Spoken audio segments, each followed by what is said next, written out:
Et salut à toi Sofiane. Salut Dumble. Et bienvenue sur Squash FM pour la première émission, nouveau podcast de catch, euh, où on va essayer de parler un peu de tout, de tout et de On va rien, essayer de débattre sur des sujets plus ou moins actuels. c'est ça. Le but c'est d'essayer d'aller dans le fond des choses, principalement. Voilà, on va essayer de débattre avec nos arguments, avec nos deux points de vue différents, nos deux sensibilités différentes sur certaines questions qui nous intéressent. C'est ça, parce que toi t'es plus quand même axé sur AEW et Japon, mine de rien. Entre autres, ouais. Ouais, entre autres. Toi, tu regardes plus trop WWE, tu suis de loin, et ça t'arrive de regarder les matchs quand je te recommande quelque chose ou quoi, mais c'est pas particulièrement ta C'est cam pas ma aujourd'hui. non, mais c'est exactement ça, ouais. Et bah moi, plus WWE, ça fait maintenant à peu près 9 mois que je suis beaucoup plus ouvert à tout ce qui est catch indépendant, où je suis beaucoup plus de choses. Et où maintenant je consomme quand même beaucoup de catch indépendant, principalement Japon, mais j'essaye quand même de garder un peu de l'œil sur la scène européenne et aux États-Unis, ce qui se fait. Mais moi, mon fer de lance, ça reste quand même WWE, AEW et TNA. Et ça tombe bien, parce que le dernier show auquel tu t'es rendu, c'était C'était Backlash. WWE Backlash, exactement. Ça fait un mois maintenant. C'est un peu retombé. Euh, on n'est plus trop sous le coup de l'émotion. Il y a eu un pay-per-view entre temps en Arabie Saoudite. Euh, Là, aujourd'hui, on enregistre, on est le 2 juin. Donc ça va faire un tout petit peu moins d'un mois que l'événement est passé. Euh, et c'est vrai que il y a quand même des choses à dire sur ce SmackDown et sur ce Backlash. Ouais, il y a des choses à dire parce que ça faisait longtemps alors, que WWE soit venu en France, oui, il y a eu des house shows à plusieurs reprises ces dernières années. Et ça, c'est même la première fois que la WWE fait un show télé plus un pay-per-view sur le sol français. Et les critiques ont été un petit peu unanimes sur ce pay-per-view. Voilà, c'était une grande réussite. C'était une grande réussite au box-office. C'était une réussite aussi dans le ring. Ça. Mais il y a quand même des choses à dire sur autant de ce qui s'est passé sur le ring que ce qui s'est passé tout autour de l'événement. C'est ça, dans les tribunes. Et dans les tribunes avec ton point de vue, vu que tu étais sur place et t'étais même bien placé sur place. C'est ça, exactement. Moi, j'étais situé donc juste niveau gorilla position, au final, au niveau de la rampe d'entrée, je voyais le rideau de la gorilla position, et si quelqu'un le poussait un petit peu trop, je pense que je pouvais apercevoir Triple H derrière, mais j'étais le premier à voir les gens arriver. Concrètement, j'étais au tout premier rang, tout à droite de l'arène. Euh, Et, et donc à chaque entrée, on te voyait en fait. Ouais. c'est ça, pratiquement à chaque entrée on me voit. Voilà. D'ailleurs, la première chose qu'on voit à SmackDown, c'est sur l'entrée de Bayley, c'est moi avec un drapeau de la Bretagne. Voilà. C'est la première image du show. Voilà. Maintenant, vous aurez une voix sur le visage et sur le drapeau. Exactement. Euh, mais bon, d'abord, on va quand même parler de l'événement en lui-même, de ce qui s'est passé à Lyon. Euh, on peut peut-être rappeler un peu ce qui s'y est passé concrètement en termes de match. Le fil des deux shows, oui. C'est Oui, parce ça. que t'étais aux deux, donc autant parler aussi de SmackDown. C'est ça. J'ai Donc, pas vu moi réellement, si ce n'est quelques vidéos, donc. sur SmackDown, on restait comme sur un épisode classique, si on enlève le côté public, si on fait exception de ce côté-là dont on va revenir plus tard. On avait quand même 3 dark matchs en tout sur le show, pour faire plaisir aux gens sur place. Donc on avait un dark match avant le début, qui était Rey Mysterio contre Carlito. Euh, Le match Génération NT1. c'est ça, match un peu génération NT1, faites-vous plaisir, on essaye de chauffer un peu le public. Euh, Déjà, ça chantait très fort pour l'entrée de Rey Mysterio. Ça chantait le theme song. Je crois que vous pouvez retrouver sur YouTube. Il y a pas mal de personnes qui ont filmé l'entrée de Rey Mysterio. On voit qu'il time aussi un peu son entrée sur les chants, etc. Donc pareil, c'est agréable. Surtout que là, ils avaient l'air d'avoir un petit peu de temps et bon, c'était vraiment pour chauffer le public.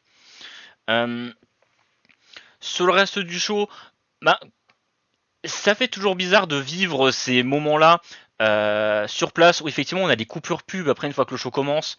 Où on sent qu'à certains moments sur les matchs, il y a des arrêts, il y a des pauses. Vous aviez quoi, vous, quand entre deux matchs, il y a une coupure pub? Vous aviez des pubs également sur l'écran géant? Alors Ça nous se passait comment? on n'avait pas de pub, on avait souvent des vidéos package de catcheurs en fait qui passaient Ouais, sur le grand écran. qui diffusent là chaque pay-per-view presque. C'est ça, où on avait les trucs, Ouais, ouais. on a des goodies, ce genre de choses, acheter des Ouais. stylos. Donc il y avait un peu ces choses-là. Sur les matchs où parfois il y avait les entrées un peu à rallonge du coup. Par exemple, il y a New Catch Republic, quand ils étaient rentrés à SmackDown. Comme il y avait ce truc-là déjà du show d'avant, où il y avait un clapping Butch, qui avait été Ouais. lancé par Sturi à l'époque, et ça a été repris et Pete Dunne était celui qui lançait le truc. Donc, qui prenait pas mal de se refaire appeler Butch. Là, c'est un peu rigolo aussi. C'est clair. Puis même, voilà, il était plutôt content. Et quand il y a eu la coupure pub, même pendant le match, il relançait les clappings, etc. Mais c'est là où on se disait, il se passe plus grand chose. Ouais. Mais je pense qu'on s'en rendait moins compte des coupures pub là qu'on pourrait s'en rendre compte dans un autre show classique parce qu'il y a beaucoup d'ambiance et que Oui, je pense, même oui. quand il se passe rien, il se passe des choses au final parce que s'il y a rien sur la pelouse, il y avait des choses dans les gradins. Ouais, c'est clair, ouais. Euh... Donc, le premier dark match, Rey Mysterio contre Carlito, et les deux autres. Les deux autres, donc après qui étaient en fin de show, on avait Jey Uso contre Finn Balor. Donc, Finn Balor était là et C'est ça, qui remplaçait Drew a fait son McIntyre. petit match. Ok. Parce que normalement ça devait être Jey Uso contre Drew McIntyre et au final Drew McIntyre qui a annoncé blessé et donc Finn Balor qui le remplace. Et c'est à ce match-là que également le staff WWE se rend compte que les gens vont faire des trucs sur leur téléphone pour l'entrée de Jey Uso. Et donc Et ils donc, éteindront la lumière le cadrage, ouais. Ok. au show du lendemain. Ok. Donc voilà, il y a ce truc-là, mine de rien, où ils se sont rendus compte. On va revenir aussi sur une autre chose qu'ils ont fait, qu'ils ont préparé pour Backlash pendant le show. Et l'autre dark match, c'était Cody Rhodes contre Nakamura. Pour le titre, donc pas beaucoup de vous avez pu suspense. chanter l'entrée de Nakamura. Exactement, ça a chanté, Ça doit être les deux thèmes. Ça devait être sympa. Ouais. Et par contre, c'est, je pense, le seul match du show où les gens étaient vraiment fatigués. Sur le week-end, Ok. je pense que c'était le match où il y avait le moins d'ambiance. Tout a été donné sur les entrées, et après à la fin du match, les gens se sont dit, ouh, c'était dur. Ouais. Et derrière, donc c'est un peu repris sur la fin du match quand Cody Rhodes a gagné avec la musique, etc. Et Cody qui prend 1 heure pour faire le tour du premier rang, pour faire des photos, etc. Qui a fait une photo avec toi. Oui, exactement. J'ai ma photo Cody Ouais. Rhodes. Voilà. J'ai eu ma photo Cody, donc très content. Donc ça valait peut-être le coup, ouais. Exactement. Ça valait le coup d'attendre 50 minutes qu'il repasse devant moi. Quel babyface. C'est ça. Et du coup, en parlant de choses effectivement qu'ils ont modifié pour le lendemain, Randy Orton, sur le segment du Kevin Owens Show, du RKO Show, à la télé à SmackDown, on entend le public chanter, mais principalement sur le refrain, le thème de Randy Orton. Dans l'arène, c'est différent parce qu'on n'entend pas le thème, nous. On entend que les gens chanter. Ah, d'accord. Ah oui, c'est pas mal ça. Mais la musique, en fait, a été mise très forte. Et à la télé, on entend les gens chanter vraiment sur le refrain. On voit que Randy entend, parce qu'il fait le signe avec l'oreille, etc. Donc, à la télé, on voit que Randy entend quelque chose, etc. On entend un peu les gens chanter, mais on n'entend pas si fort que ça. Ce qui fait qu'à Backlash, ils baisseront le son de la musique de Randy Orton pour qu'on entende bien le public chanter. Et ouais, ils laisseront les gens chanter, ouais. Donc, c'est là où on voit qu'il y a quand même une grosse réactivité aussi en termes d'ambiance, etc. Ils savent prendre les choses.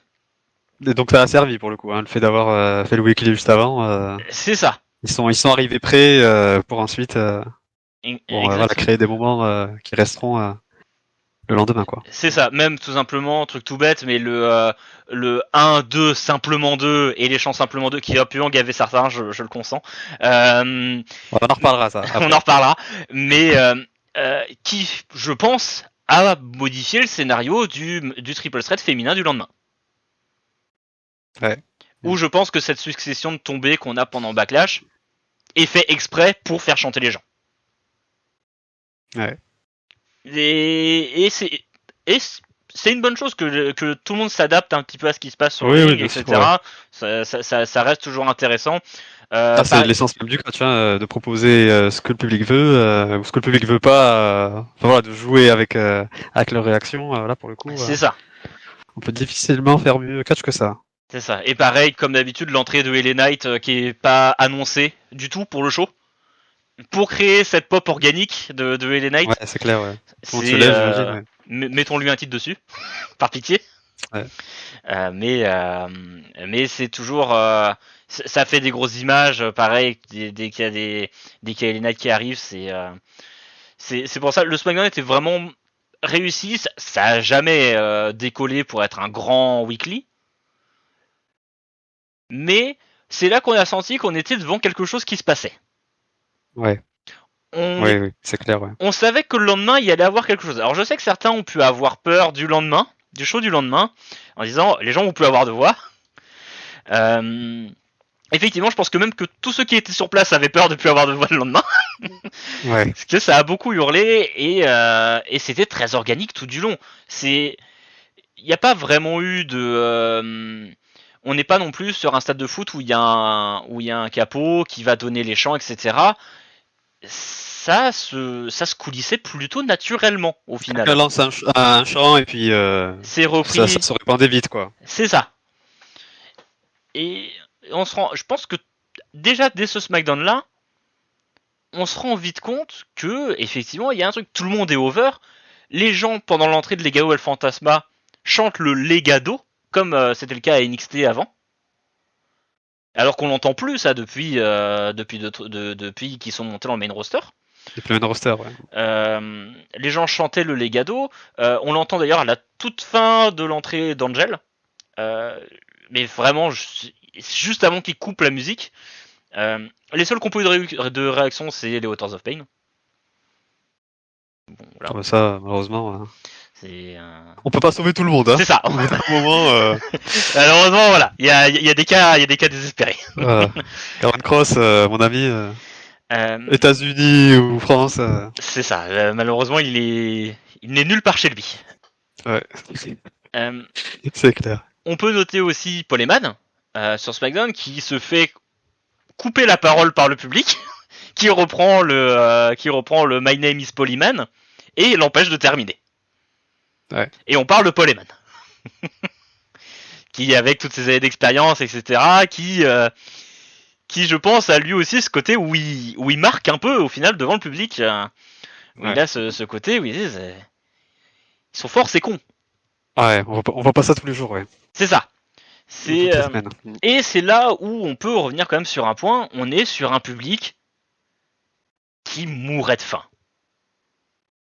Oui. On est sur des publics. Ça, on va reparler. C'est ça. On passe d'abord à Backlash et on refait un point sur les ambiances après. Ouais, si t'as tout dit sur SmackDown, bon, bah, voilà. Je pense. On va revenir après sur les ambiances, mais voilà, il n'y a pas grand chose à dire sur SmackDown en soi. Les matchs sont décents, mais c'est un weekly classique WWE. La seule chose au final qu'il y a vraiment à retenir de ce SmackDown, c'est le fait qu'il est en France. Oui, bien sûr. Ouais. Le premier weekly. C'est ça. Et après, on reviendra sur d'autres choses qui ont été dites. Parce que voilà, le weekly le plus rentable de l'histoire. Oui, ça on en reparlera. On va en reparler un petit peu après. Mais voilà, sur le contenu en lui-même de SmackDown, pas grand-chose de plus à dire. Backlash. Ouais. Donc on peut passer à Backlash. Ouais. On va passer à Backlash. En vrai, bon pay-per-view. Bon pay-per-view, je suis d'accord. Les matchs étaient bons. Dans le ring, sur la note globale, c'était correct. il y a eu un petit peu de moins sur le match tag féminin, mais Ouais, je suis d'accord. Ouais. tu peux pas faire une carte parfaite non plus. Et en vrai, c'était un peu le match à sacrifier, je pense. En fait, c'est le match qu'il avait prévu de Oui. sacrifier au public, qui a même pas été tant sacrifié que ça. Et puis ça a pas tué le show du tout, donc. C'est ça. Ouais. C'est le bon résultat aussi, mais on va faire la carte dans l'ordre. D'abord, on a eu le tag Street Fight. Qui se Ouais. transforme en Street Fight. Pareil, la réaction organique du public quand Nick Aldis lance le lâchez-vous est génial. Ouais. D'ailleurs, tout le reste de la Bravo phrase. Philippe Chiro pour Oui. l'expression glissée à Nick Aldis. Merci Philippe. D'ailleurs, tout ce qu'il dit après le lâchez-vous, nous dans l'arène, on l'a pas entendu. Ouais, tu m'étonnes. Nous, on n'a jamais entendu que c'était un Street Fight, on a juste entendu lâchez-vous, do whatever you want, et ça s'est arrêté là. Ouais, puis un bon match. C'est bien de commencer le pay-per-view. Voilà, tu disais un public de mort de faim. Bah là, pour le coup, ils se battent au milieu des gens, quoi. C'est ça. Donc, c'est bien de leur donner ça. Ils ont donné ce qu'ils voulaient aux gens. Oui, puis les quatre ont fait une bonne perf. Bonne performance de Tomatonga, Voilà. Oui, Tama Tonga qui est vraiment pas mal. qui fait Et, c'est quoi son deuxième match, je crois, premier Ouais. Premier depuis qu'il arrive à ce moment-là. Deuxième parce qu'il a un squash match, je crois, juste avant, si je dis pas de bêtises. Ouais. Mais parce que le King of the Ring est après. Ouais. Et puis immense perf de Tangaloa qui intervient et qui manque de botcher ses débuts. Belle Voilà, en tirant intervention. la jambe de l'arbitre. L'arbitre qui se tire lui-même hors du ring, c'est c'est des choses qui arrivent. On Il est sous le on ring. est dans la lignée là de Tangaloa. Moi, j'ai envie de l'excuser. New Japan, donc. J'ai envie de l'excuser. Il est sous le ring. Lui, il voit pas ce qui se passe. C'est probablement pas de sa faute. Il y a probablement quelqu'un qui a mal donné le signal. Peut-être, ouais, peut-être. Ou il Mais l'a c'est pas drôle, entendu. c'est Tangaloa. Mais voilà, c'est drôle parce que c'est Tanga et du coup il se fait renommer d'ailleurs. Oui, j'ai pas compris ça, mais bon. Ben, Soit. pour appuyer le fait qu'il est frère avec Tamatonga, je pense. Parce que du coup, c'est Ok. plus Tanga, c'est Tonga, et du coup, je pense que c'est juste Ouais, pour appuyer le fait qu'ils sont frères. Bon. Soit. Ça change pas grand chose, c'est pas un gros rename, y a pas grand chose à en dire. Je Ouais, puis bon, la fanbase comprendre. WWE, je pense pas qu'elle soit au courant C'est ça. D'ailleurs, sur de la place, carrière passée de oui. grand Tangaloa chez New Japan. D'ailleurs, sur place, personne savait qui c'était. Ouais. Ouais, tu m'avais dit que tu croyais que c'était. Bah, moi en fait, C'est pas Jacob Fatou, l'autre. moi au début, je pensais que c'était Zilla. Zilla Fatou, Mais l'autre. en fait, petit, ouais. moi le truc c'est que je suis du côté de l'entrée, donc Mais toi, t'es je vois carrément juste de l'autre le côté, ring. ouais. Donc dès qu'ils descendent du ring, moi je les vois plus. Donc Ouais. Tangaloa, moi c'est simple, je l'ai vu que sur les écrans géants et je l'ai vu vite fait parce que je vois l'arbitre sortir, je regarde sur les écrans, je vois le gros plan sur Tangaloa et sur le coup en fait, c'est vrai que je le reconnais pas, j'ai l'image à peine 1 ou 2 secondes et je le reconnais pas et il y a quelqu'un derrière moi qui hurle Zilla et je me dis ah c'est Zilla et bon bah ça s'est un peu arrêté là. Donc, je veux lui faire confiance. Quand je te dis que c'est Tangaloa, je te l'ai dit directement après. Je crois que tu m'envoies le message peut-être 5 minutes. En fait, pendant qu'ils sont en train de partir. D'accord. Pendant qu'ils sont sur la rampe de sortie. T'étais quand même sur place et t'as pu reconnaître que t'étais là quand Tangaloa a fait ses débuts C'est ça. WWE. Bon, au moins ça va. Exactement. Puis voilà, comme vous avez entendu en intro, je suis pas celui qui suit NJPW depuis plus longtemps. Mais t'as quand même vu Tangaloa ces derniers mois. C'est ça. J'ai vu Tangaloa tenter de prendre le titre contre Great Khan. Il y a pas très longtemps. King of Pro Wrestling en mangeant des nouilles. Très beau match, le pur divertissement. Immense match. Immense match. Je pense qu'il a fait beaucoup de bien à ce sport. Mais voilà. Mais oui, du coup, plutôt une bonne performance de Tamatonga dans l'ensemble. Oui, un bon match dans l'ensemble. Ouais. Solo fait du solo, c'est-à-dire qu'il en monte pas beaucoup. Et Kevin Owens est excellent sur le match-là, probablement le MVP du match, il est vraiment très bon. Et Randy fait sa classique, Less is more. Ouais. Et puis Orton, de toute façon, il avait gagné dès son entrée. Donc. C'est ça. L'entrée de Randy a déjà tout fait et voilà. Et on lui restera dans la tête toute sa vie. Ouais, c'est ça. Et je pense que c'est même pas la peine qu'on revienne dessus, suffit de voir les images. C'est ça, les Vous images les sont avez déjà excessives. tous vus. C'était quelque chose de grand, je pense. Ouais. Ensuite, on avait le triple threat féminin. Bailey, Naomi, Tiffany. Pareil, bon match. Bien rythmé. Oui, Bon sympa. triple threat. Oui, oui. Malheureusement, Naomi qui est un peu la laissée pour compte auprès du public. Même si elle a les Et, réactions quand elle les demande. ouais, et puis même les gens chantent son entrée, non? Oui, c'est ça. Mais parce Ouais, qu'il y a quelque donc. chose pour réagir. Mais on va y revenir Oui, après. oui.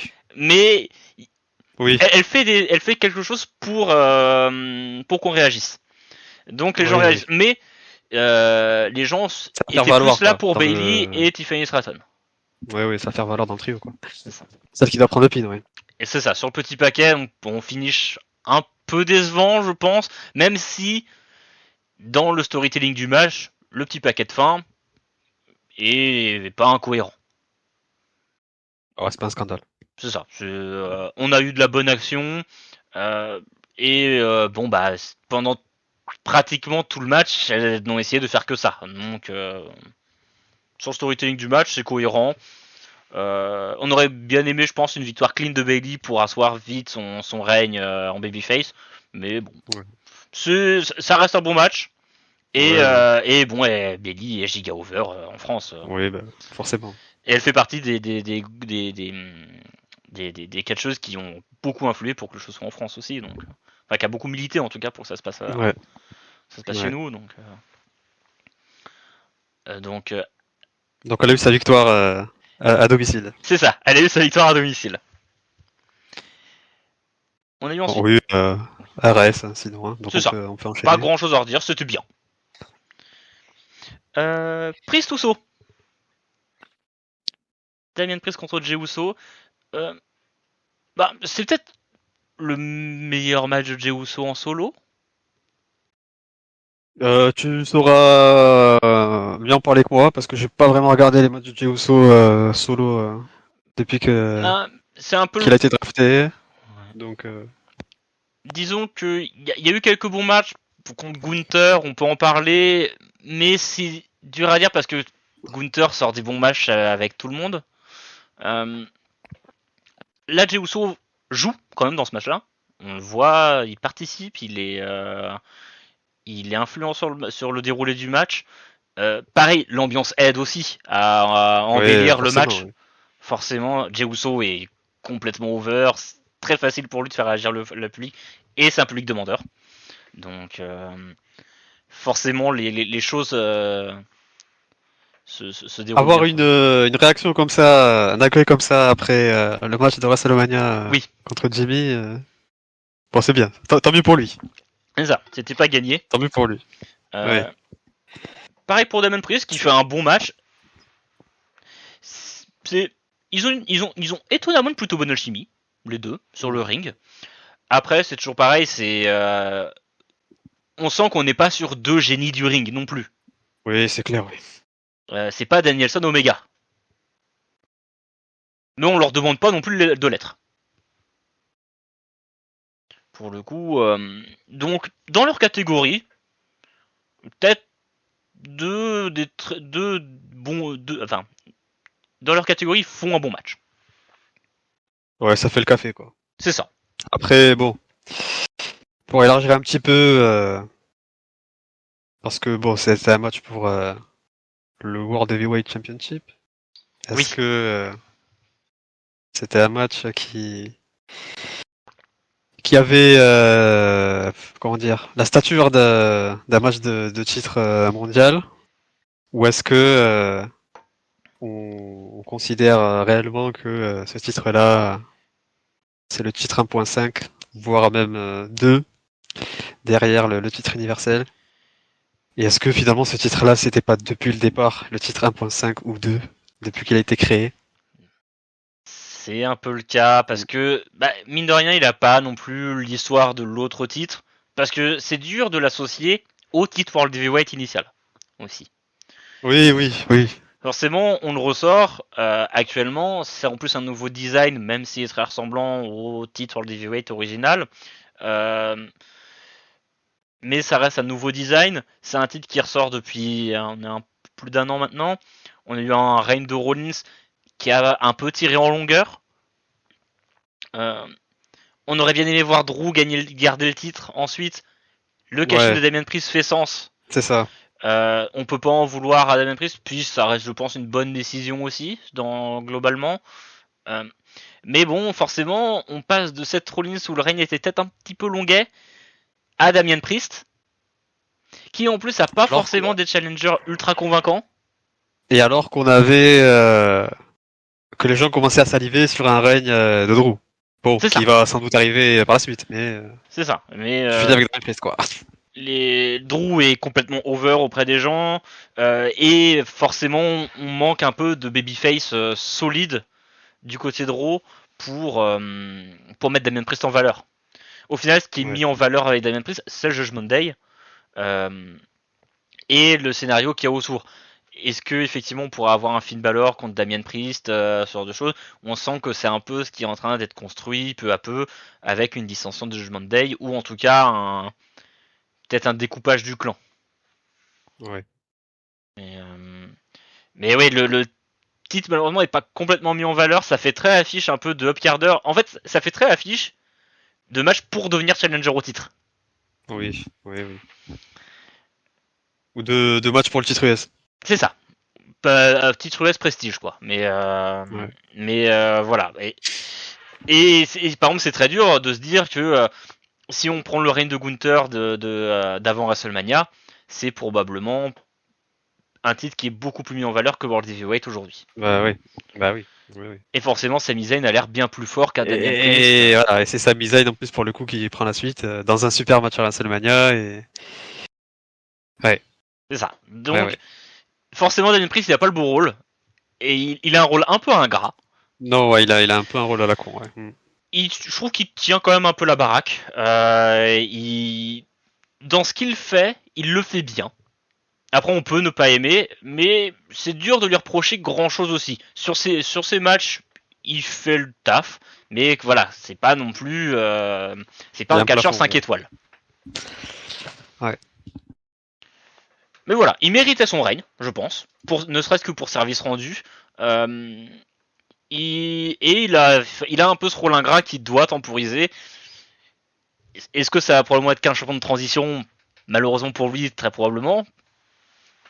Mais on espère que le titre ira sur des endroits un peu plus prestigieux. Et oui, effectivement, les épaules de Drew McIntyre semblent un peu plus taillées pour le titre. Ouais. Bon, est-ce que tu as quelque chose à rajouter sur ce match? Moi pas, donc. Pas particulièrement. Ouais. Donc on peut enchaîner. Donc après, on avait le match pour les titres tag féminins. Belair Cargill contre les Kabuki Warriors.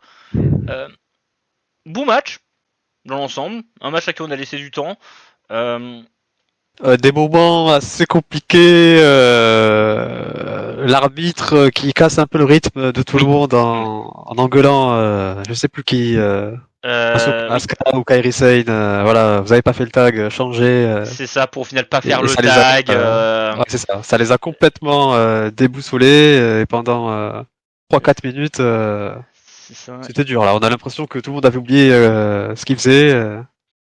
Je crois qu'avant que Bianca remette un peu d'ordre dans tout ça, mais et même il y a eu un gros moment de vide. Je me sentais mal pour elle là. Pendant quelques minutes, personne ne comprend trop ce qui se passe, puis même le public qui du coup déconnecte au final. Et là où effectivement on arrive sur un moment dont on va reparler un peu après, mais où le public déconnecte et prend le match à son compte. Ouais, là, je te laisse. Et où effectivement, ça commence à appeler des Michel Beaujolais, à faire des chants français, et pendant peut-être les 5 minutes qui suivent, on n'a que des chants qui concernent l'arbitre. Et le match n'est plus vraiment au centre de l'attention des gens. À partir de là, c'est malheureux, et ça dure peut-être un peu longtemps. Vu de la télé, ouais, j'ai l'impression que c'était interminable. Après, parce que je me sentais mal aussi pour elle. C'est ça. Donc toujours forcément les moments gênants. Quand il dure 1 minute, on a l'impression qu'il dure 1 heure. Mais en plus avec 10 000 personnes qui te rendent compte que tu t'es planté. Vide, ouais. C'est ça. Et du coup, ouais, assez compliqué. Après, quand on est comme moi j'étais dedans, forcément sur le coup moi ça me paraît beaucoup plus court que ça ne l'est vraiment. C'est en revoyant le show où je me rends compte effectivement que c'était long et que ça a un peu déconnecté tout le monde et je pense que t'arrêtes de suivre un peu le match à ce moment-là. Et c'est à ce moment-là où le public a dit ah bah vous vous êtes planté, ah bah maintenant c'est à notre tour, on prend le relais ici. On va y revenir encore après. Moi je trouve que c'est pas gravissime, mais Ça arrive.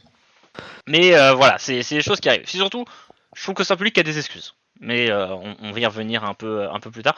Sinon, il n'y a pas grand chose à dire sur le match, si ce n'est pas que les petits changements, quand même. C'est la bonne décision de le mettre sur Belair Cargill parce que c'est deux des femmes les plus exposées actuellement. Cargill, on attendait les débuts, ça a traîné en longueur, ça a mis beaucoup de temps à se lancer. C'était long. C'est bien lui donner les titres tag d'emblée, surtout avec Belair. Ça évite de trop l'exposer aussi et de pouvoir lui laisser la place des spots et de laisser Belair faire le café sur les matchs. Ouais.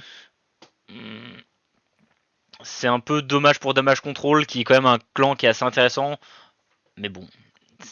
Après, malheureusement, les titres n'étaient pas très mis en valeur au niveau de Damage Control. Je pense que l'avantage de Belair et Cargill, c'est quand même sur deux calibres de main eventeuses. Donc, ça reste bien de les avoir sur elle. Les titres ressemblent à quelque chose sur elle et ils sont cool à voir sur les deux là. Oui. Et puis c'est les titres tag féminins, bon. C'est ça. On sait que c'est des titres qu'on garde en attendant d'aller faire d'autres choses. Ouais, voilà, c'est ça. On occupe les gens avant d'en prévoir d'autres programmes par la suite, ouais. Mais on va dire que c'est l'avantage, c'est qu'elles se font pas enfermer dans le carcan équipe. Et on sait qu'on est sur deux individualités très fortes. Les titres sont mis en valeur et les individualités aussi. Donc je trouve que c'est un peu gagnant pour tout le monde. Ouais. On passe au main event ? On peut passer au main event. On va essayer d'éviter de parler de l'ambiance parce que je pense qu'on va y revenir plus tard. Ouais. Même si il y a beaucoup de choses à dire. Est-ce que le 5 étoiles est mérité ? Alors, la notation, elle est personnelle. Si Dave Meltzer pense que pour lui c'est un match 5 étoiles, soit. Pas pour moi. Après, j'ai très peu de 5 étoiles, donc... C'est ça, ambiance mise à part. Oui. 5 étoiles, c'est... petite parenthèse, pour moi, c'est vraiment un match qui va me marquer à vie presque, en fait. Je ressors du match, je fais qu'y penser. Je vais y penser les jours qui arrivent. Je veux le regarder encore et encore et encore et encore et encore. Je le regarde un an après, je kiffe toujours autant. Ça, c'est un match 5 étoiles. Cody Rhodes et Jay Styles, c'était un bon match. C'était un très bon match. Ma notation à moi, personnellement, c'est pas un match 5 étoiles. Mais bon, si Melzer veut mettre 5, voilà, il y aura eu un match 5 étoiles sur le sol français. C'est ça, au moins pour le prestige. Voilà. Mais on peut se dire que voilà, il y a probablement 4 étoiles pour le match et 1 étoile pour le public. Ouais. Toi, du coup, tu l'as vu sur place et ensuite tu l'as revu derrière. C'est ça. Sur Network. Donc, tu noterais comment ? Alors, sur place, c'est très difficile parce que j'ai pratiquement aucun souvenir du match. Ok. C'est un peu ce côté grosse émotion. Déjà, moi, pendant le début du match, au moment où la cloche sonne et le moment où je me rends compte que c'est le dernier match, il y a un peu de l'émotion. Ouais, je comprends. Le fait de me dire, là, d'ici 20-30 minutes, c'est terminé, faut rentrer. Et se dire, voilà, le bal est bouclé, chacun rentre chez lui. Et c'est vrai que c'est ce moment-là où, en fait, je suis de manière un peu robotique tout ce qui se passe. Ou quand il y a des chants, je suis les chants. Je me lève dès que les gens commencent à chanter, il est phénoménal. Et je suis les choses. Mais c'est vrai que le match, tu l'as vécu plus que tu l'as vu. C'est ça. Sur place. Pour le coup, le match, je l'ai vraiment vécu. Si, en fait, je n'aurais pas la même notation de ce match-là sur place que ce match-là après on l'ayant regardé sur le network par la suite. Sur le network. Ouais. Sur place, c'est un 8 étoiles. Ouais, bah bien sûr, je comprends. Parce que le match, il semble avec un suspense infini. Pendant quelques secondes, t'essayes d'y croire. dès que les gens commencent à chanter les finales, tout le monde se lève comme un seul homme. Tu vois que tout le monde a l'air heureux. C'est un moment où en fait t'es en train de communier à 12 000 personnes, mais comme une personne. Et en fait, c'est là où on se rend compte que eh ben, les gamins de 13 ans, qui avaient 13 ans, à la génération NT1, eh ben on est tous là. Ouais, je comprends. Et je pense que c'est un peu la quintessence de ce match-là. Et de l'ambiance qui s'y passe. Et qui va faire que ça va être une très bonne transition pour la suite. Mais ce match-là, sur place, effectivement, c'est énorme. On sent que c'est historique, on sent que c'est l'histoire qui s'écrit pour la France. Une petite page de l'histoire pour le catch de manière générale. Une grande pour celle du catch en France. Une énorme même, je pense à un livre entier. Et il y a quelque chose qui... On sent en fait qu'on arrive à la conclusion de quelque chose qui s'est passé. Ouais, je comprends. En regardant sur le network, comme je disais... Est-ce que ça t'a gâché, entre guillemets, c'est un mot hyper fort, sans doute trop fort. Est-ce que ça t'a gâché le match de l'avoir revu ouais, de l'avoir revu sur le network? Non, est-ce que j'arrive à séparer les deux choses? Il y a le moment en fait où je vis un événement et le moment où je regarde le catch. Et j'ai quand même du mal un peu à les séparer même aujourd'hui. D'accord. Même un mois après, j'ai quand même encore un peu du mal à ne pas me voir avec la vue que j'avais au moment où il y a tel moment qui arrive. Au moment où il y a le kick-out du Burning Hammer et où personne ne sait que c'est un Burning Hammer et où que le... et où ça se dit, ah, il se dégage. Bon bah, tout le monde s'en fout. Ah oui, parce que les gens sont pas venus voir du catch, ils sont venus voir la WWE et les copains de la génération NT1. Et t'étais pas sur Twitter à ce moment-là. C'est ça. Moi, j'étais sur Twitter à ce moment-là. Puis t'y penses pas. Voilà, Burning Hammer, le kick-out. C'est ça. Puis quel scandale. Tu n'y penses pas du Burning Hammer, au Burning Hammer. Bah tu t'oublies en fait dans ces moments-là. En fait, t'oublies toute notion de fan de catch. Enfin, non, justement, tu deviens uniquement un fan. Bien sûr, oui, bien sûr. Et il y a ce côté où tu te laisses prendre au jeu et effectivement, racontez-nous l'histoire que vous voulez. Nous, on va suivre.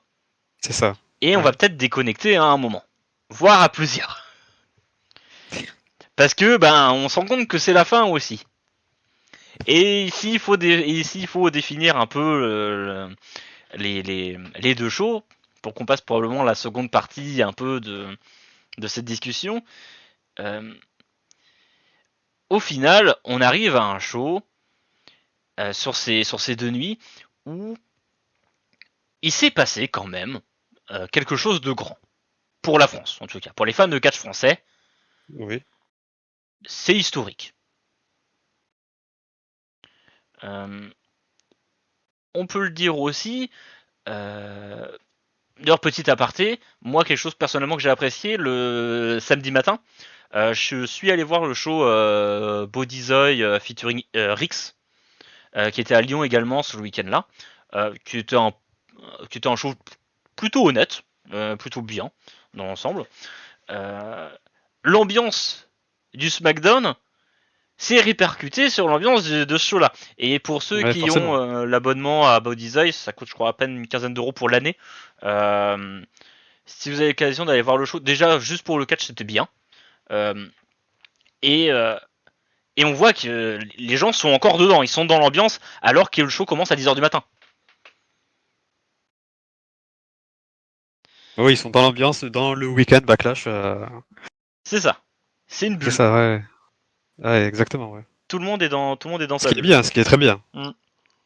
Le fait que ça se répande sur les fêtes un petit peu indépendantes. C'est ça, parce que je pense que même eux, sur place, ils ont... Après, bon, c'est beaucoup d'indépendants, puis voilà, il y avait aussi Samurai del Sol, ex-Callisto, Aigle Blanc qui commence un peu à avoir taillé sa route aussi. Donc, ils ont quand même vécu des choses, mais je pense que c'est un show qui va les marquer. D'ailleurs, je serais assez curieux de savoir si c'est ce qui les marque le plus, c'est les apparitions à SmackDown en faisant la sécurité, ou à Backlash, ou si c'est le show de la Rix pour ceux qui ont participé. Ouais. Parce que les deux, je pense, ça va être deux émotions très différentes, mais je serais curieux de savoir s'ils ont une préférence entre les deux. Ouais, je comprends, ouais. Mais bon, aparté terminé par rapport à Bodyzoy RX. Comme je disais, n'hésitez pas à aller voir si vous avez 15 euros à dépenser pour l'année. Ça fait quand même une douzaine de choix à l'année pour seulement 15 euros. Ça reste intéressant. Le catch est bon souvent. Et ça permet de voir d'autres choses aussi. Donc c'est toujours intéressant de regarder des choses nouvelles. Surtout que on a des catcheurs français qui commencent à percer un peu sur la scène. Hein. Je pense typiquement avec Leblanc ou Kouro qui sont bons. Il y en a un qui est dans le show d'ailleurs, je n'ai plus le nom en tête, mais qui se fait retweeter par Will Ospreay, je crois, il y a une semaine. Justement, Peut-être. Ouais, ça me parle pas. il y a une vidéo que Will Ospreay retweet de ce show-là, justement. Qui est dans le match 4 contre 4. Euh, et, euh, et voilà, ça commence, pareil, le catch français est aussi sorti en valeur de par ces événements-là. Où effectivement le week-end a un peu débordé là-dessus.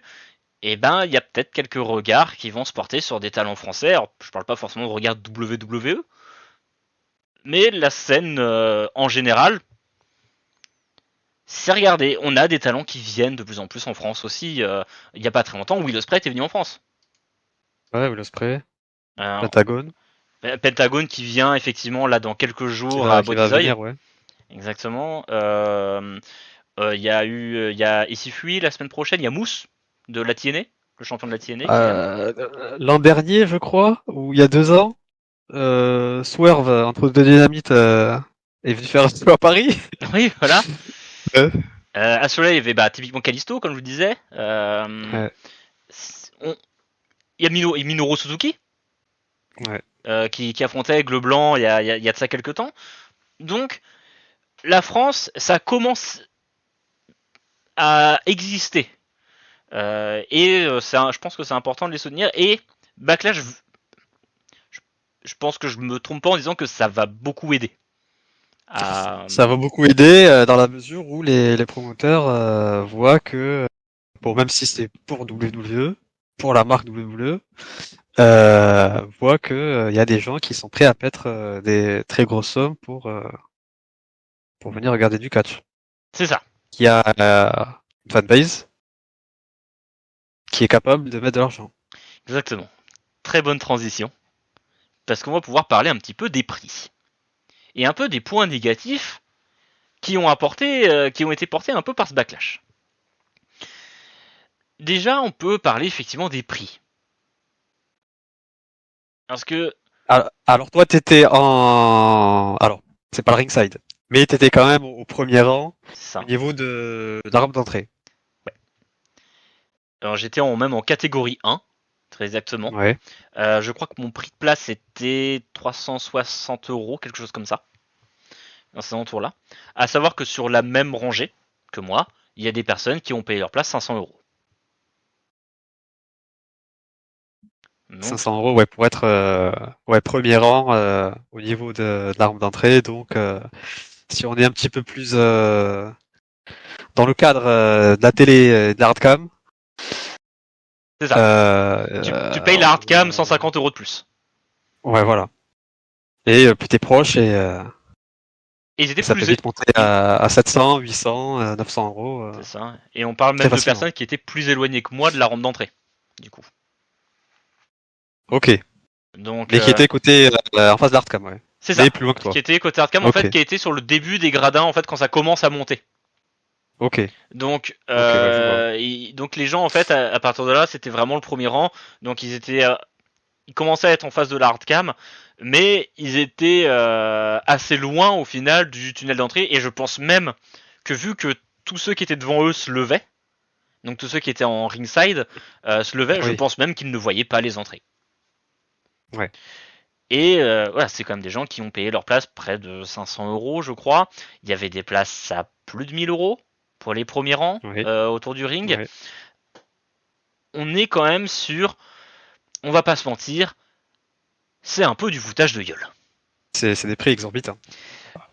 Pour un hobby qui se veut populaire, c'est des tarifs VIP en fait. C'est ça. Et on n'est pas sur une carte de WrestleMania non plus. On n'est pas sur une carte de WrestleMania, on est sur une carte de 5 matchs. On est sur une carte de 5 matchs, on est sur une carte qui n'a pas beaucoup de suspense. Non. Tous les résultats étaient prévisibles avant d'arriver dans le show. On aurait fait demander les pronostics à tout le monde avant le début de Backlash. Je pense que 98% des personnes avaient les bons résultats. Oui, oui, une carte de pay-per-view B. C'est ça. Voilà, après WrestleMania. Peut-être un peu, on peut citer Félix Gouty, qui a fait l'article Mon expérience Backlash France, Oui, qui utilise l'expression d'un house show glorifié. oui. Et c'est pas complètement fou. Parce que l'action était bonne, effectivement, même c'était très bien, mais ça n'a jamais été non plus un grand pay-per-view. Et on paye pas un billet pour un house show comme on paye un billet pour un pay-per-view. C'est ça. Donc en soi, l'expression house show glorifié, si on la prend, on va dire un petit peu sémantiquement, qu'on se concentre que sur ça, c'est pas bien grave en soi. Mais certains ont payé des sommes à 4 chiffres pour aller le voir. C'est ça. C'est plutôt ça le problème. Et au final, ce qui peut permettre aussi de déborder un peu sur l'ambiance qu'il y avait sur place, est-ce que les gens ont vraiment payé pour aller voir SmackDown épisode 1289 Oui. ou est-ce qu'ils ont payé pour aller voir Backlash France? Moi, Parce qu'il y avait des billets combos. Je crois qu'au début, dis-moi si je me trompe, la première vente, c'était que des billets combos. c'est ça, uniquement des billets combo. D'accord. Donc, il y a la plupart des gens qui voulaient voir Backlash. Il y en a probablement une grosse partie qui ont aussi pris leur billet pour SmackDown pour être Oui. sûr d'en avoir. Euh, Oui. et les ventes séparées sont arrivées que quelques mois plus tard. Quand tout le monde a presque avait sa place déjà. C'est ça. Et une fois que les prix avaient déjà commencé à baisser. D'accord. Donc après, bon, on peut toujours aussi revenir sur, assez rapidement sur le fait que, effectivement, les prix des places baissent et du coup, certaines personnes se sont retrouvées à avoir payé des places plus loin, plus chères que celles que ceux que les gens ont pris au dernier moment. Oui. Après, bon, malheureusement, j'ai envie de dire, c'est Ce aussi qu'il un en peu le soit, c'est le jeu. jeu. Oui, voilà, c'est le jeu. Tu prends ta place, t'es sûr de l'avoir, etc. Voilà, Mais je peux comprendre qu'on ait un problème avec ça. mais certains ont peut-être pris des billets combo très tôt, par peur voilà, de rater Backlash, et finalement auraient pu attendre un petit peu et ne prendre que les billets Backlash C'est ça. On aurait voilà, peut-être pris qu'une individuels, seule place. Donc on. et voilà, avec le prix d'une seule place. Ouais. Et il y a aussi ce fait-là, effectivement, du coup, c'est des places qui reviennent à assez cher, effectivement, et qui fait que ces gens-là sont peut-être pas venus pour voir le catch, mais pour assister à un événement où on dit c'est qu'une fois dans ma vie. Voilà. Et ce Et qui a pour faire un rassemblement deux fans avec de génération NT1 exactement. Voilà. entre trentenaires, Exactement. parce qu'effectivement, j'ai pas vu énormément d'enfants sur place, contrairement au show de l'année dernière que j'avais fait également à Paris, où Ah oui, c'est vrai que t'as pas vu de famille, d'enfants, j'ai c'était surtout j'ai surtout vu 25-30 du ans. trentenaire Ok, à qui on devait demander de toucher de la pelouse, etc. Voilà, ok, c'est contrairement au show de l'année dernière à l'Accor Hotel, où c'était un peu plus familial quand même. Alors, ok. bonne ambiance aussi, hein, c'était très bien, mais j'ai vu un peu plus de famille. Alors est-ce que c'est le placement, etc. Peut-être que si j'allais plus loin dans l'arène, peut-être que je l'aurais plus vu. Mais même sur l'entrée dans l'arène, etc. Alors euh, même vu du network, maintenant que tu le dis, c'est vrai que c'est surtout voilà le 25, 30, 35, c'est ça, j'ai surtout vu des hommes 25, 30, entre 35 30 et ans. 40 ans. Voilà. Oui, oui. On va dire que je pense que c'était quand même la grande majorité. Ouais. Et c'est un peu normal au final parce que, effectivement, la WWE ne vient jamais. Pour Voilà. du show canon, qui est Ouais. qui fait partie de l'univers WWE. Non, il n'y a eu droit que aux shows non télévisés. Euh, et c'est vrai que les gens ont un peu payé le prix dans l'euphorie. Ils ont payé le prix fort Oui, pour bien sûr, assister à cette chose-là qu'ils allaient voir probablement qu'une seule fois dans leur vie et se dire bah voilà, au moins j'y étais. Et c'est vrai que je pense que c'est le cas de pratiquement toutes les personnes qui étaient sur place. Une fois qu'on était arrivé, quand, quand vous êtes arrivé, que vous avez passé déjà le portail LDLC Arena, que vous êtes entré, que vous avez fait vérifier votre ticket, que le steward vous a dit vous êtes installé par là, allez voir, que vous êtes installé, je pense qu'à peu près tout le monde s'est assis une seconde sur la chaise, à regarder un petit peu les gens. Déjà, quand vous vous installiez, il y avait déjà des chants. Souvent, c'était chez Roajus, Ouais. avant que le show ne commence. Vous êtes installé une seconde, vous avez regardé, vous avez vu qu'il y avait plein de monde. Du coup, par réflexe, vous êtes levé. Vous avez encore regardé, et il y a eu ce côté émotion. Parce que c'est vrai qu'on allait assister, en fait, à... Et la première question qu'en fait vous vous êtes posée, surtout, c'est... Est-ce qu'on va être bon? Ça, c'est très intéressant. Personne s'est vraiment posé la question de est-ce que le show va être bien? Ouais. La vraie question, Ça, c'est très intéressant. est-ce qu'on va bien passer à la télé? Et on a été rassurés après les shows. Effectivement, bien sûr, je on comprends. est bien passé. Il y a pu avoir des shows qui tiraient en longueur. Je peux comprendre que les 1, 2, simplement 2 ont pu un peu énerver certains à la télé. C'est compréhensible. Après, de l'intérieur de l'événement, on aurait mis encore plus de tombées. Oui, ça je comprends, ça je comprends. Moi, voilà, du point de vue de celui qui a vu le pay-per-view sur le network, quand je vois qu'à chaque tombée il y a un simplement 2, bon, c'est rigolo au début, et je me dis, ils vont se fatiguer. Ils se sont jamais fatigués. Vous vous êtes jamais fatigués. C'est ça. Et c'est un peu le chant, il s'est répété. Bon, il y a pas eu un tombé qui s'est cassé à 2, qui a pas eu droit à son chant. J'avoue que surtout dans le main event, je me disais, il ne se calme jamais. ouais, voilà, c'est un petit peu dommage. J'aimerais bien avoir une réaction un peu plus organique, voilà, de gens un peu choqués, voilà, par le kick-out, plutôt que, voilà, simplement 2. Donc on chante simplement 2. C'est ça. Surtout après l'avoir fait 50 fois pendant le show. Je pense que le seul moment où les gens étaient vraiment organiquement touchés sur un kick-out, je crois que c'est un des kick-out de Damien Priest dans le match contre Jey Uso, où je crois qu'il y a vraiment un moment, il y a un silence après un kick-out où tout le monde pensait que Jey Uso allait gagner dans l'arène. Ouais. Mais c'est vrai que dans l'ensemble, en fait, il y avait vraiment ce côté où le public suivait ce qu'il y avait sur le ring. Les gens étaient des spectateurs investis. Ouais, voilà. C'est exactement le terme que j'allais employer. Le public, il s'est senti investi d'une mission. C'est de faire en sorte que le show soit historique. Mais ils ont réussi. Le show est historique. Il y avait un message à envoyer. Nous, de notre point de vue de spectateur network télévisuel, des gens qui regardaient depuis les States, voilà, qui réagissaient et qui étaient fous sur le public français, des gens qui ont travaillé dans le show. Là, il y a rien à dire. C'est historique. C'est même Don State qui fait un tweet pour dire oh ils ont chanté toute la musique de Cody. Donc même le groupe qui chante la musique, et AJ Styles qui met jamais de tweet, qui met jamais rien sur Twitter. Ouais, bah lui il a remis une vidéo, il est vraiment phénoménal. Tous les acteurs, qui soient sur le ring, qui soient dans les coulisses, qui soient dans le public, même je pense à la télé, je pense que dans l'ensemble, les gens qui ont regardé le public, qui ont regardé le show, étaient plus convaincus qu'autre chose, et bien sûr. ont peut-être un peu subi quelques chants. Ça c'est sûr, mais oui, bien sûr, on peut faire abstraction d'un ou deux chants, comme on en parlait un peu. Par exemple, la Marseillaise du main event. Je peux comprendre, et moi je suis vraiment d'accord, que le chant était un peu en dehors du match, et qu'il n'avait pas grand chose à faire là.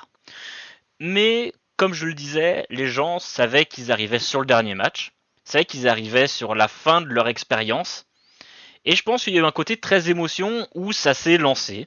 Ils ont cru qu'il y avait un petit moment de vide dans le match, au final qui n'était pas si vide que ça. Bah, surtout que le chant est long, forcément, c'est une Marseillaise, donc ça dure un moment.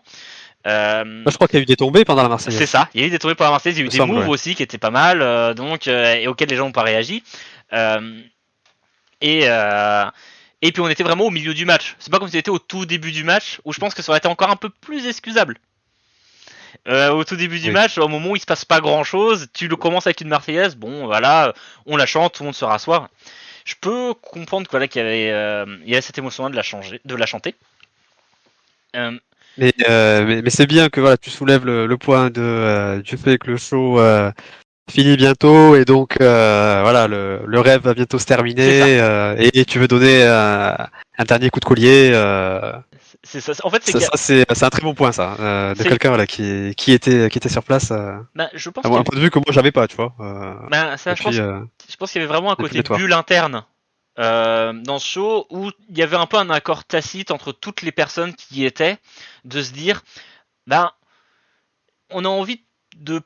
En fait, on n'a pas envie d'avoir à regretter et de se dire le lendemain, on aurait dû chanter ça. Ouais. Et c'est con à dire, mais peut-être que la prochaine fois qu'ils reviennent, c'est peut-être dans 5 ans, quoi. Oui, bien sûr, ouais. Mais au moins, on leur a forcé la main. Bien sûr, ouais, bien sûr. Ils vont revenir, ils ont plus le choix. Et on est sur la carte des publics de catch et il va y avoir des mecs qui sont dans les backstage qui disent moi j'ai pas pu aller en France, quand est-ce qu'on y retourne parce que j'ai envie d'avoir de l'ambiance. Je suis sûr que Corbin ça doit être le mec le plus deck du monde. Oui, c'est clair. Arrêter là pendant le week-end. Surtout quand il voit qu'il est drafté à SmackDown la semaine d'avant. C'est on s'est imposé sur la carte WWE et ça ouais, c'est ça, sur une grosse performance, ouais. Je pense que c'est quelque chose comme qu'il faut reconnaître à ce public-là et à ce qui s'est passé à Backlash. Et en soi, je pense que personne ne peut en vouloir aux gens qui étaient à Backlash d'avoir foutu cette ambiance. Maintenant, pour en revenir à ce qu'on commençait à évoquer quand on a commencé cette deuxième partie, c'était sur les prix. Oui. Tu disais que potentiellement, voilà, quand vous étiez dans le show et que vous chantiez, vous disiez peut-être que WWE ne reviendrait pas d'ici 1, 2, 3, 4, 5 ans. Là, je pense que oui, en effet, vous avez forcé la main et ils reviendront. Bon, je sais pas si c'est l'année prochaine, mais ils devraient revenir. Voilà.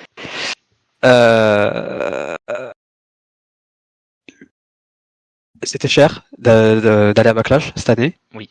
Ça a quand même fait guichet fermé. Oui. Ça veut dire qu'il y a des gens qui se sont retrouvés sur le carreau. Oui.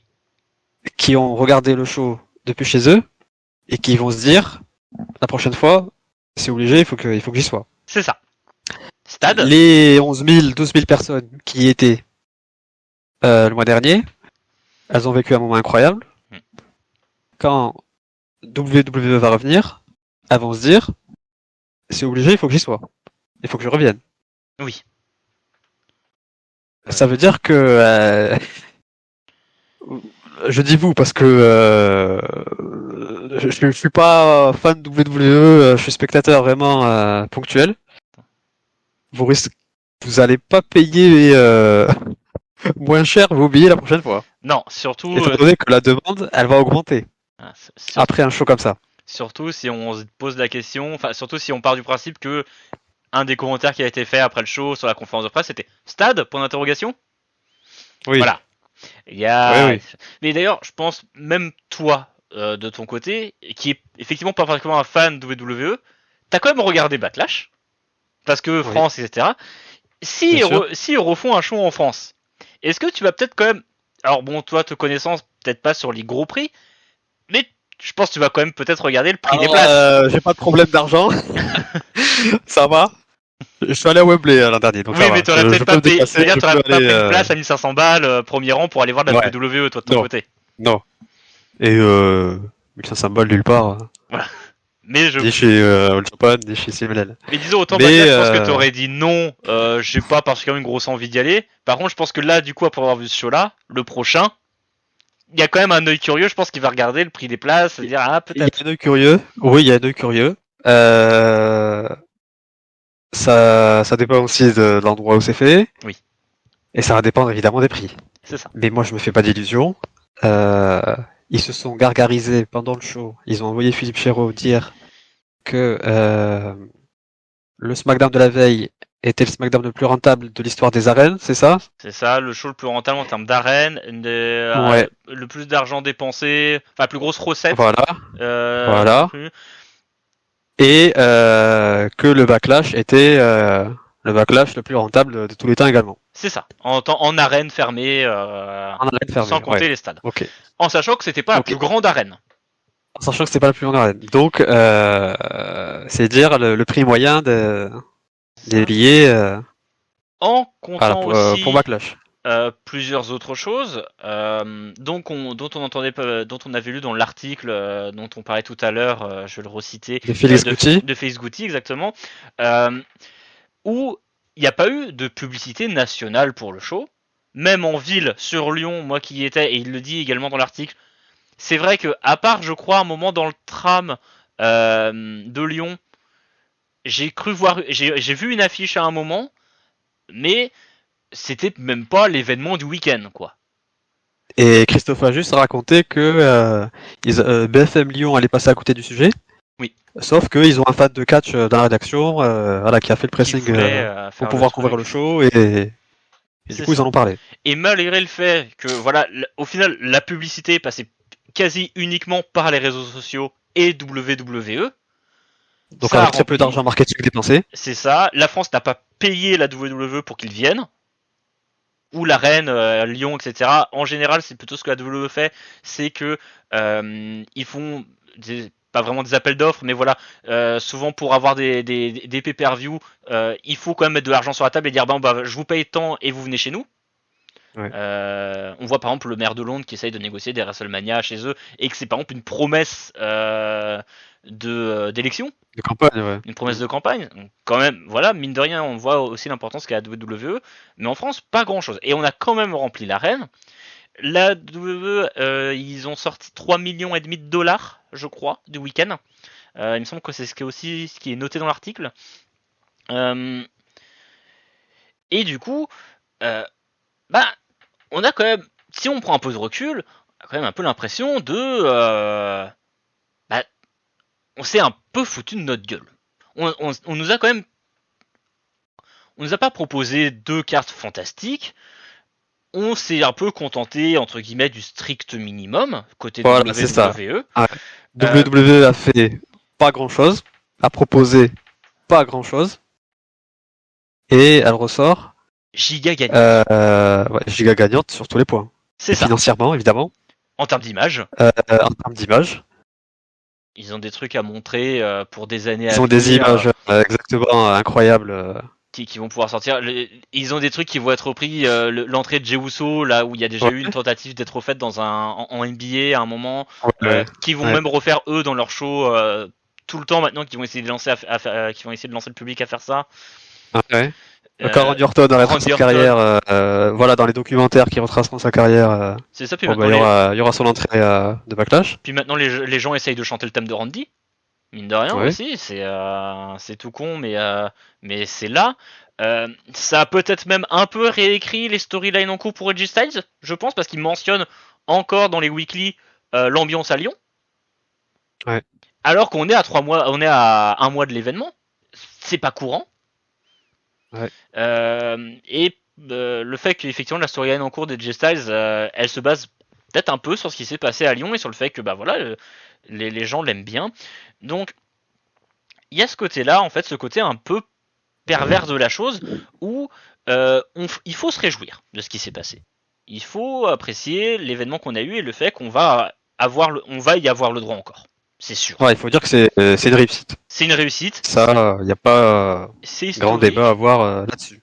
Et c'est génial pour plein de choses, pour plein de raisons. Ouais. C'est une bonne chose pour le catch en France, c'est une bonne chose pour la WWE. Bah oui, forcément, ils ont le droit quand même de dire bon, il faut quand même qu'on se remplisse les poches sur un show. Pour les catcheurs eux-mêmes. C'est pas un gros mot pour les catcheurs aussi d'avoir un événement où ils sont tous over, c'est quand même fou. Pour le public qui prend du plaisir à être là, je pense que pour pratiquement tous ceux qui étaient sur place, c'est un des plus beaux souvenirs de leur vie. Oui, oui, c'est clair, oui. c'est clair. Donc, Maintenant, voilà, le mai arrive. le mai arrive, c'est... Est-ce que ça va pas conforter la WWE dans sa politique des prix de vente, voilà, des pay-per-view à l'étranger, C'est ça. en sachant que ils arriveront peu ou prou à remplir toutes les arènes parce que du fait du manque en fait. Oui. WWE vient pas tous les 2 mois, tous les 3 mois faire des house shows en Europe. Et est-ce que ça va pas également conforter WWE dans le fait de proposer des cartes, voilà, mi-figue, mi-raisin, de 5 matchs, C'est ça. voilà, de house show glorifié, pour reprendre Félix Gucci. C'est ça, sans trop se forcer à faire grand chose. Et, Voilà. et surtout, on sait que c'est rempli, donc pas besoin de se forcer.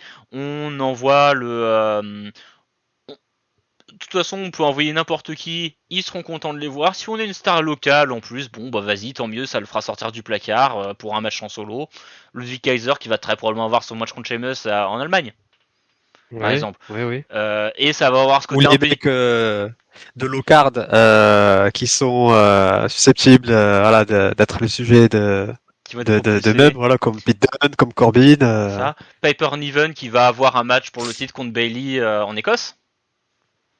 Ouais. Donc ça a ce côté un peu hypocrite aussi du ah bon on t'utilise jamais d'habitude mais t'as vu on t'a fait un cadeau t'as eu droit à un match chez toi Ça fait très Mansour qui ressort du frigo avant les shows pour les shows en en Arabie Arabie Saoudite. Saoudite. Alors voilà moi personnellement on aura probablement d'autres émissions là-dessus mais moi je suis très satisfait du booking Triple H dans l'ensemble mais effectivement il y a ce côté toujours qui est un peu hypocrite de la chose où on va ressortir les gens un peu ponctuellement juste pour dire bah tu vois on t'a pas oublié. Sans Et forcément avoir la construction derrière c'est ça. pour le rendre crédible, c'est ça? On sans les rendre forcément crédibles et en sachant que derrière ça va mener à rien.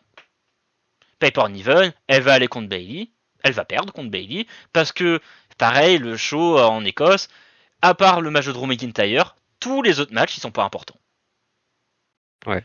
On est sur des matchs, on s'en fout. L'événement important qui suit, c'est Money in the Bank et SummerSlam. Donc vous les Européens, vous avez le droit de dépenser de l'argent pour nous. Vous avez le droit de venir et de réclamer à ce qu'on vienne. Par contre, déconnez pas trop, vous aurez pas de choses importantes chez vous. À part si à un moment Londres accepte de payer une grosse somme pour choper un WrestleMania, vous aurez pas de moments marquants que nous on va créer. Vous allez créer les moments pour nous. Vous allez être les héros des soirs. Ouais. Et C'est bien dit ça. Ouais. c'est tout ce qu'on va vous proposer. Bravo à vous. Et voilà, à Glasgow, voilà, on vous donne Piper Niven. Bon peut-être qu'aux États-Unis il n'y a pas beaucoup de réactions, mais nous on sait que voilà, vous allez la tirer, donc. C'est ça. Et si en plus ça déborde un peu sur quelque chose aux États-Unis, et ben tant mieux. Comme ça, en plus, on sortira peut-être 2-3 t-shirts Piper Niven dans la foulée. Et on continue aussi dans cette stratégie de multiplication des pay-per-view où il y en a trop. Il y a beaucoup de pay-per-view. On n'a pas besoin d'en avoir autant. On ressort d'Arabie Saoudite. 3 semaines après, on a un match à Glasgow. Enfin, on sortait de Backlash 3 semaines plus tard. On avait King of the Ring. Les pay sont très rapprochés. Alors ça ne me gêne pas moi dans la mesure où WWE procède voilà, sur leur network. Donc tu vas pas payer une somme à chaque fois. C'est ça. On paye pas en plus. Mais ça, en fait, ça pousse à avoir beaucoup de pay-per-view qui servent pas à grand chose et qui, effectivement, comme il y a beaucoup de pay-per-view, les pay-per-view qui servent à rien, eh ben écoute, on les balance en Europe parce que bon bah, on peut les mettre à des horaires décalés. Ils vont pas être regardés en direct aux États-Unis. Les audiences, on s'en fout un peu. Oui. De toute façon, les audiences qu'on fera pas aux États-Unis, elles seront compensées par le fait qu'on a mis des places à 1500 balles. Oui. Et c'est vrai que en fait, la WWE nous offre des cadeaux un peu empoisonnés où ils disent mais c'est déjà bien qu'on vienne. C'est ça. Et vous avez intérêt à réagir parce que si vous réagissez pas, eh ben il y a d'autres pays qui seront très contents de nous avoir. C'est ça. Et du coup, tu te mets en concurrence avec les pays autour. Voilà, celui qui aura le plus de chants, le plus de bruit. Et bon, on reviendra. Est-ce que Glasgow a prévu quelque chose en réponse à Lyon? Est-ce que Berlin prévoira quelque chose en réponse à Glasgow et à Lyon? Alors ça peut être sympa. C'est ça. Ça peut créer une petite émulation. Mais Est-ce qu'on va avoir un pay-per-view en Italie? ouais, c'est ça. Et on Ils ressortira vont se reparler. Giovanni Vinci dessous derrière les fagots, lui qui n'est toujours pas apparu depuis sa draft à SmackDown. Et puisqu'ils sont jamais allés en Italie, sauf House Show, C'est ça. voilà, leur politique de prix, ça sera la même qu'à Lyon, ça sera la même qu'à Glasgow, ça sera la même qu'à Berlin. C'est ça. Si ce n'est plus cher, parce que plus Si le temps c'est va plus cher, passer, en fait, plus ils vont remplir d'arènes et plus ils viennent rarement, plus ils savent que ils peuvent mettre les places plus chères, ils vont les vendre. oui. Mais oui. Ils ont, en faisant pas beaucoup, ils récoltent beaucoup de fruits. C'est ça. Peut-être pas Et un peu trop. ça ne va pas non plus les pousser à faire trop souvent des shows au même endroit. Si vous pensez que Oui, maintenant on va bien avoir sûr. la France dans la liste des pay-per-view tous les ans, je vous rassure, ça n'arrivera pas.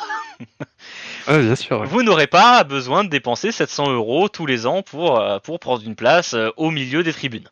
Ah, Ils vont créer la peut-être rareté. qu'ils pensent à créer le banque aussi. C'est Voilà, ça. à créer le banque en France Ils trouveront toujours pour des pouvoir excuses. justifier de mettre des prix exorbitants C'est à chaque ça. passage. Et ils Et peuvent. si tu rates l'événement, bah c'est la fin du monde parce que tu sais que ça va être un show incroyable avec une C'est ça. ambiance dingue du début à la fin. Surtout, voilà, vous n'êtes pas un public anglophone, donc dans tous les cas, nous on a toujours des solutions de secours. Il y a plein de pays qui parlent anglais correctement. Si vous n'êtes pas un public anglophone, on peut vite se passer de vous si vous n'êtes pas bon. Oui. Donc, et ils auront toujours des préférences pour aller sur des publics qui parlent correct, enfin qui sont des publics anglophones comme Londres, ou même quand il n'y a pas particulièrement d'ambiance, ils aiment bien retourner au Royaume-Uni de toute façon et faire au moins leur show annuel du côté de Londres. Oui, bien sûr. Ouais. Donc voilà.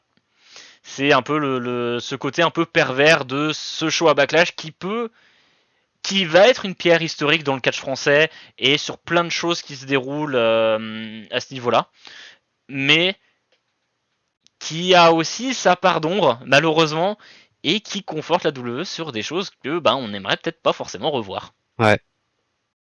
Ouais, exactement. Ouais.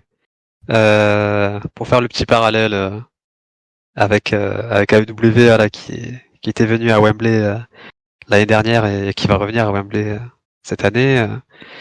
Bon, la politique des prix était pas du tout la même. Oui. Alors, ils ont posé le pied en Europe dans la plus grande chaussure qui existe, parce qu'ils sont venus à Wembley directement. Ils n'ont pas fait d'arène de 8000, 9000, 10 000 places. Oui. Ils ont directement proposé un show dans un stade de 80 000. Mais je crois que les prix les plus bas, c'était 25-30 livres pour rentrer dans le stade. Alors C'est ça. t'étais dans les anneaux du dessus, là, très haut.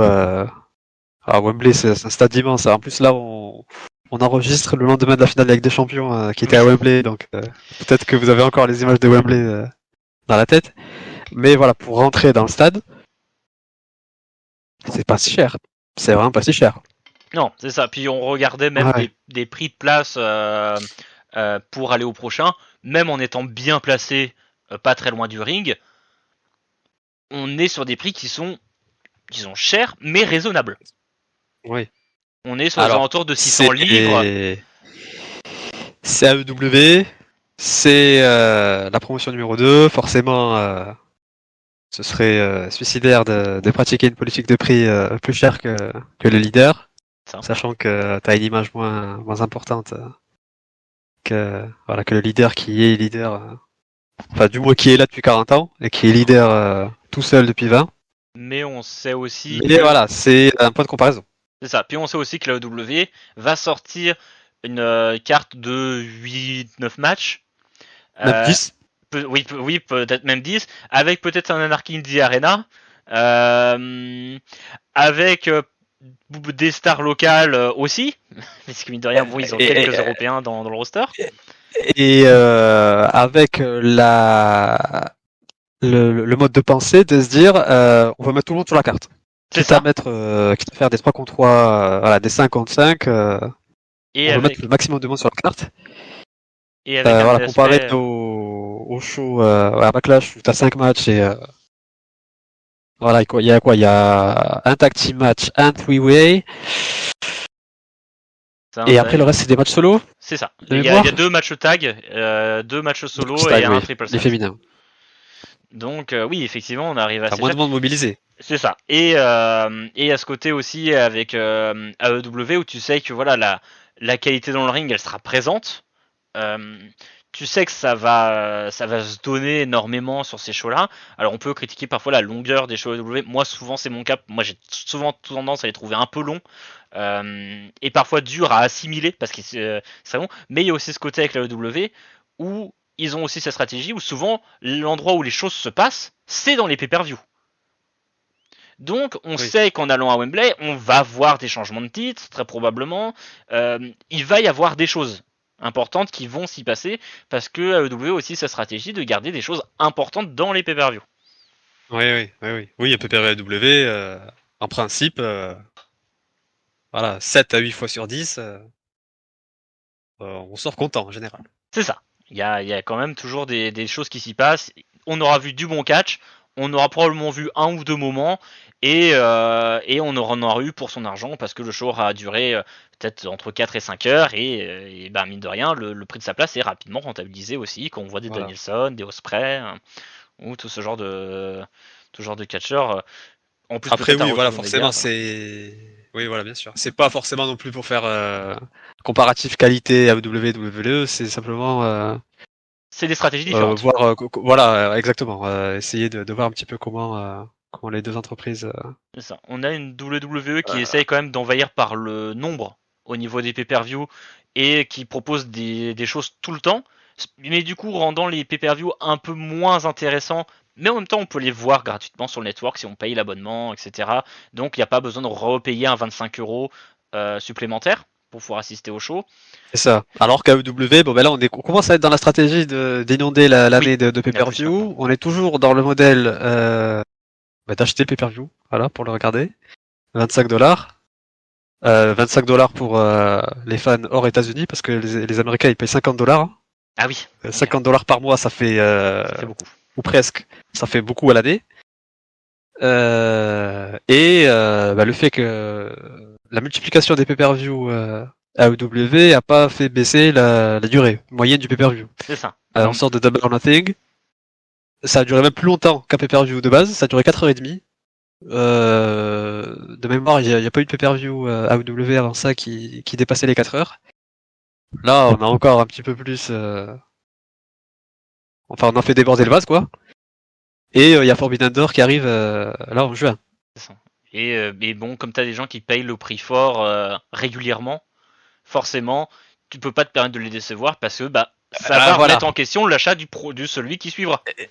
Et moi qui achète les pay-per-view depuis... ça va faire 3 ans. Ouais, ça va faire 3 ans. Presque tous les pay-per-view.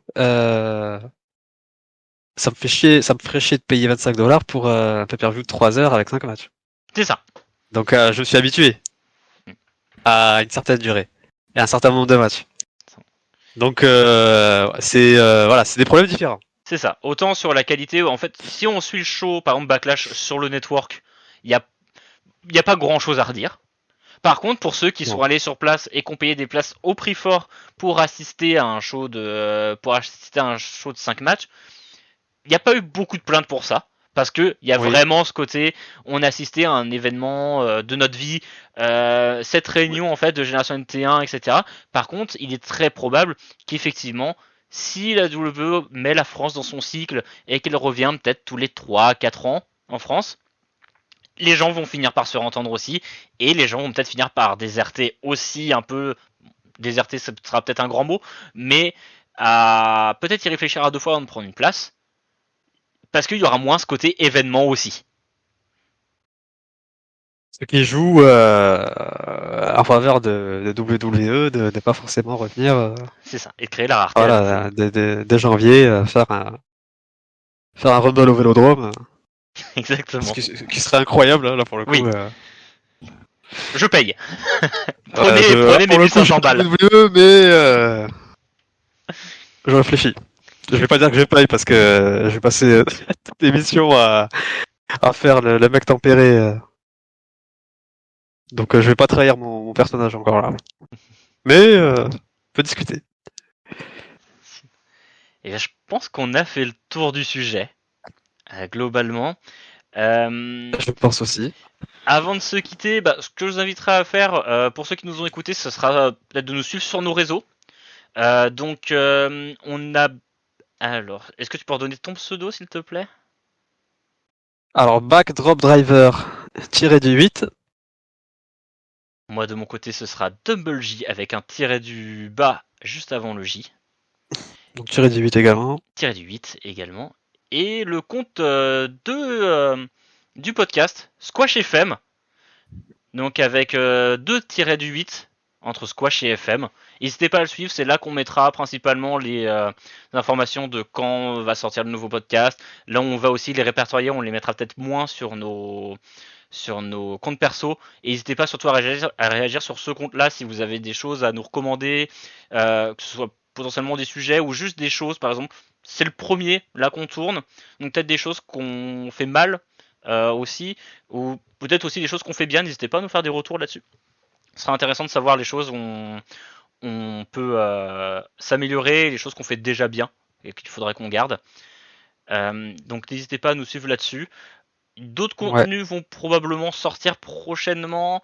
Peut-être plus des choses tournées sur l'actu aussi, sur des formats plus courts. Là, on est sur un format qui est assez long, on est à un peu plus d'1h20. Je vous rassure, tous les podcasts ne feront pas cette durée-là. On aura aussi des contenus beaucoup plus courts, mais n'hésitez pas à nous commenter aussi sur la durée. Est-ce que c'est trop long aussi, ou est-ce que justement il faudrait qu'on s'étende encore plus? On va voir avec vos premiers retours également à ce niveau-là. Là, je sais aussi que sur ce format-là, c'est beaucoup moi qui ai parlé.